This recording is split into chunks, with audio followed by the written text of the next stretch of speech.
Underground utilities are, by their very nature, unseen to the human eye, and as such, they are highly susceptible to excavation damage.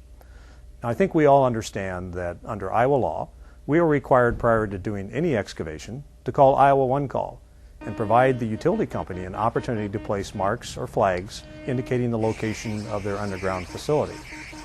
However, in some cases, those marks or flags aren't enough to make sure that that facility is safe. And so Iowa law also allows utility companies to require that an excavator determine the precise location of the underground utility by performing test digs or excavations. These test digs or excavations can often be done by hand digging, hydro excavation, or vacuum excavation. Iowa's One Call law defines a horizontal location as a space of 18 inches on either side of an underground facility. This area, which is referred to as the tolerance zone, includes the width of the facility plus 18 inches on either side. It is always important to consider that additional 18 inches.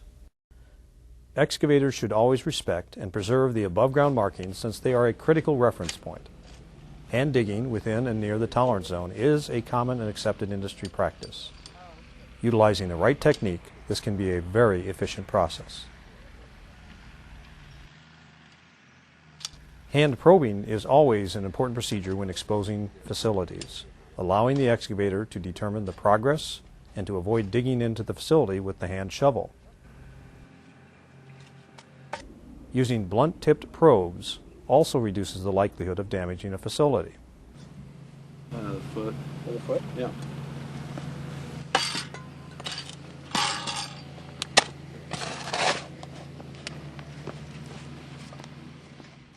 Once the facility has been exposed, a visual verification can be determined and recorded. Obviously, when you can see something, you can avoid it. Continued potholing may be necessary or required if the excavation will continue beyond the point where the facility has been initially exposed. As one of the state's largest utilities, MidAmerican routinely performs hand digging to expose underground utilities. While this takes extra time and effort, it's an important part of our damage prevention program. In the long run, this extra effort saves both time and prevents costly damage. There are times when hydro and vacuum excavating, an approved procedure for exposing facilities, will be a much more efficient and overall effective method for exposing facilities.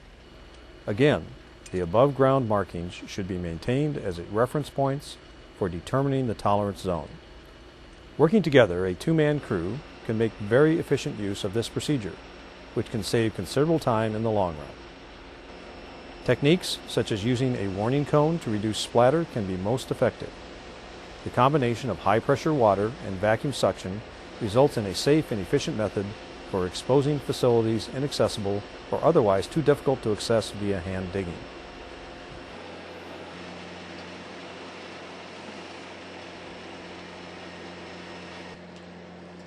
Once visual verification can be made, an accurate measurement of the depth can be made and recorded.